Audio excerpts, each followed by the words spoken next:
Hablamos sobre el delicado estado de salud del Papa Francisco, que el próximo 13 de marzo podría cumplir 12 años como máximo líder espiritual del catolicismo, del cristianismo. Hablamos de su salud y en este sentido, entendiendo la gravedad de su estado de salud, también es preciso hablar de cómo es el proceso de transición cuando un papa fallece o cuando renuncia. Cómo es todo el proceso para elegir un nuevo papa. Por supuesto, sigue con nosotros en el estudio el señor Orlando Molina, él es vaticanista. Y en este punto, señor Orlando, qué importante es explicarle a la gente cómo es el proceso en el caso de que el Papa Francisco, como usted lo decía, pueda salir airoso de esta delicada situación de salud y decida renunciar, o en el caso de su lamentable fallecimiento, ¿cómo sería el proceso para la elección de un nuevo papa?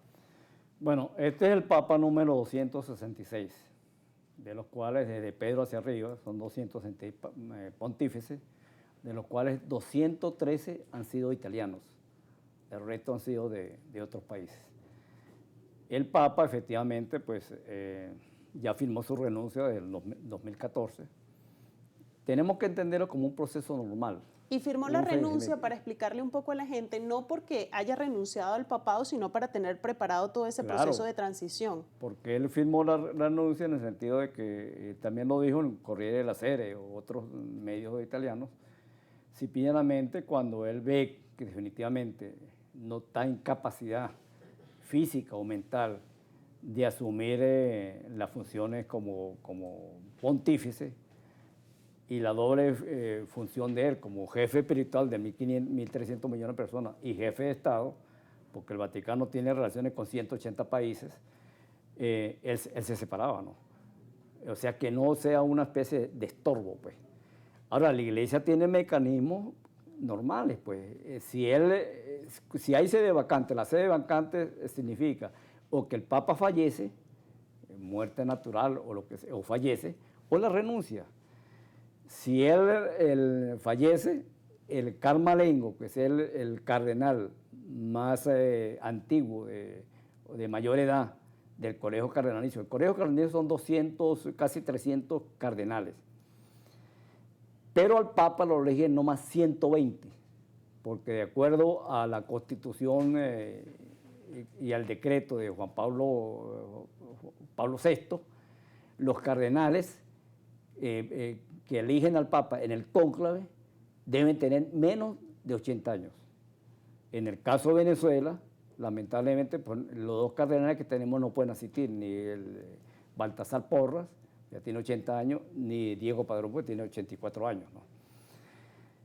Entonces, el carmalengo convoca al cónclave, donde van a entrar 120 electores, 120 cardenales.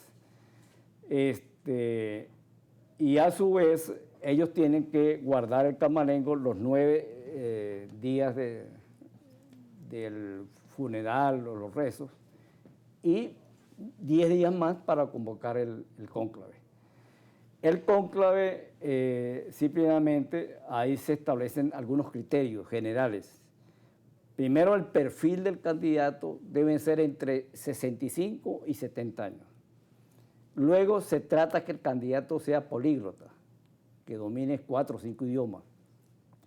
Luego, que el candidato tenga un liderazgo, pero un liderazgo real, ya sea del país que viene, de la región que viene, y un liderazgo con el mundo secular, o sea, la grey cristiana, los fieles, pues. Algunas piensan pues que hay una iluminación o algo por el estilo. Bueno, no, ahí los perfiles que son perfiles profesionales y experticia en geopolítica y geoestrategia. Eso por un lado. Si se establece el criterio que manifestó cuando la elección de Karol Wojtyła, el polaco. ¿Por qué el polaco en cierta manera lo eligieron? Porque los cardenales decidieron, estudiando las variables de Europa, tratar de frenar un poco la expansión del comunismo, pues. Entonces, lo ideal era un cardenal que había vivido bajo un régimen comunista en Polonia, que era Caro Voltila, que estuvo preso, etcétera, etcétera. Entonces, era como para frenar un poco, ¿no? Claro. La extensión del muro. En esos momentos, bueno, después cayó el muro de Berlín, etcétera, etcétera. El criterio de hoy en día es para tratar de neutralizar la presencia china en toda el Asia y en cierta manera en Europa y en Occidente. Y qué es mejor de simplemente de nombrar, de crear pues con un hombre el pontificado que sea un asiático. Por eso que en las quinielas que se establece, y si ese criterio, que la mayor opción gana es posibilidades el la de un cardenal Luis asiático. Tagle, que es el filipino, tiene 68 años.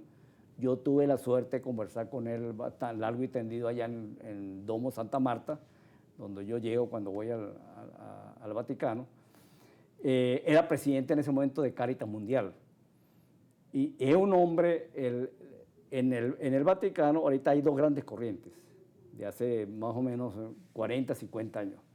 La corriente modernista o progresista, encabezada por Francisco, y la corriente tradicionalista. Son dos grandes corrientes en la jerarquía de la Iglesia Católica. No la Iglesia Católica somos todos, pero en la jerarquía.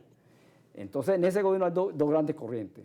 Entonces, pero también hay la circunstancia que el 80% de los cardenales que han nombrado el Papa, la mayoría votan y son cardenales que son jefes de congregaciones religiosas, no cardenal cualquiera, ¿no? Eso tiene un significado muy importante. Pero dentro de los 120 cardenales también hay tres corrientes. La corriente de los cardenales pragmáticos, la corriente de los cardenales tradicionalistas y la corriente de los cardenales progresistas. Y son variables que sin duda influyen en la elección del próximo o el nuevo sumo pontífice en caso de que sea necesario. También es importante no destacar el aspecto geopolítico, entendiendo que el Papa no es solamente el líder o el jefe espiritual del catolicismo, del cristianismo como institución, sino también del jefe de Estado de la Ciudad del Vaticano. Importantísimo esta dualidad en ese cargo religioso, pero también a nivel político. Señor Orlando, vamos a hacer una pausa en esta conversación y al regreso vamos a hablar de una noticia que ha alegrado mucho al pueblo venezolano, al pueblo católico venezolano, al creyente católico, precisamente relacionada con José Gregorio Hernández, este regalo que le da el Papa Francisco al país y al pueblo católico en nuestro país. Vamos a hacer una pausa entonces y al regreso hablamos sobre esto.